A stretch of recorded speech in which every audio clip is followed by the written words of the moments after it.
সুশান্ত সিং রাজপুতের মৃত্যুর পর যে মানুষটি বিতর্কের কেন্দ্রবিন্দুতে ছিলেন তিনি হলেন রিয়া চক্রবর্তী।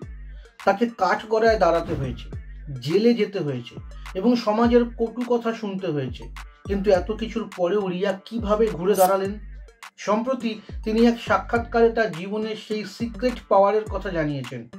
খবরটা হলো, রিয়া বলছেন যে তার মানসিকভাবে বিধ্বস্ত থাকার সময়টায় তাকে একমাত্র ভরসা জুগিয়েছিল হনুমান চালিসা। তিনি এখন দিনে অন্তত 7 বার করে এই মন্ত্র পাঠ করেন, যা তার জন্য ধ্যানের মতো কাজ করে। আমার মনে হয় এটা শুধু কোনো ধার্মিক প্র্যাকটিসের গল্প নয়, এটা একটা মানসিক লড়াইয়ের গল্প।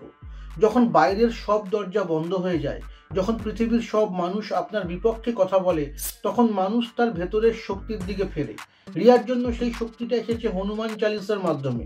রিয়ার একটি কথা আমার খুব ভালো লেগেছে। তিনি বলেছেন, আমি সকালে উঠে এবং রাতে ঘুমোতে যাওয়ার আগে শুধু কৃতজ্ঞতা জানাতাম যে আমার হাত, পা এবং অঙ্গ প্রত্যঙ্গ সব সচল আছে। এত বড় বিপর্যয়ের পরেও জীবনকে এত ছোট ছোট জিনিসের জন্য কৃতজ্ঞতা জানানো, এটা আমাদের শেখায় কিভাবে জীবনের প্রতি দৃষ্টিভঙ্গি বদলাতে হয়। তিনি এখন অন্য মানুষের সমস্যার কথা শোনেন এবং তাদের অভিজ্ঞতাই নাকি তাকে সুস্থতার পথে এগিয়ে দিয়েছে। রিয়া চক্রবর্তীর এই জার্নি প্রমাণ করে জীবনের অন্ধকারতম সময়েও আশা এবং ইতিবাচকতা ধরে রাখা যায়। আপনার জীবনের এমন কোন জিনিস বা অভ্যাস আছে যা আপনাকে কঠিন সময়ে শক্তি জুগিয়েছে? কমেন্টে আমাদের সাথে সেটা শেয়ার করুন। রিয়া চক্রবর্তীকে এই নতুন জীবনে এগিয়ে যেতে আপনারা কি সমর্থন করবেন?